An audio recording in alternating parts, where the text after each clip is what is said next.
This is a note to future me, dated April 30th, 2018. It's going to call it Networking with Local Podcasters. And most podcasters are probably taking a look at joining Facebook groups for support. And that's great.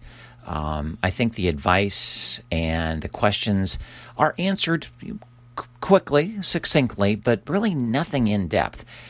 And I would advise, if you're just about ready to begin a podcast or have begun a podcast and you're hitting some walls, or you need that energy level boost about how do I make it through that first year or X amount of episodes, or you're not seeing the download numbers that you thought you were going to see, find a local podcast or two and buy them a cup of coffee.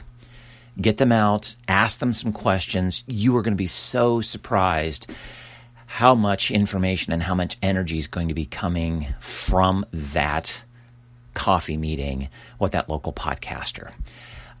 They were once where you are right now. And I think that engagement doesn't happen. I know it doesn't happen in Facebook groups.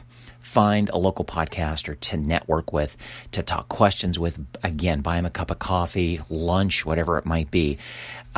This idea comes from, and I always knew it, and I have been doing it myself, but it really solidified in my mind over the weekend. I'm working with a radio station group that is a media sponsor for the Columbus Podcast Festival. The Columbus Podcast Festival is being held over Mother's Day weekend in the Columbus, Ohio market. And with that media sponsorship, we have created a Columbus Podcast Festival podcast, and you can find that on Spreaker.com. We are also placing it on our radio station's smartphone app, but I'm not going to ask you to go download that, but easily found on Spreaker.com, and just look up Columbus Podcast Festival podcast.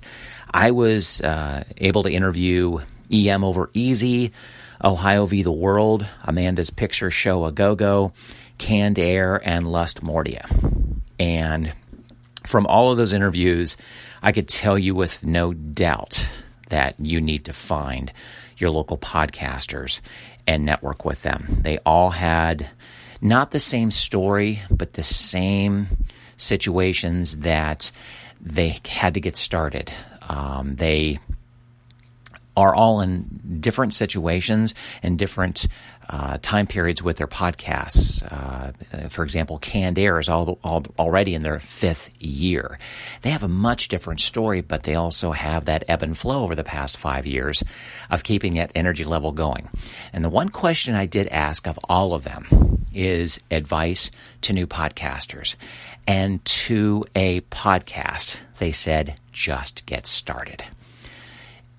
And that's where the networking face-to-face has to come in. Don't rely on social media to get these answers to your questions about how to, again, get started, how to keep the momentum going.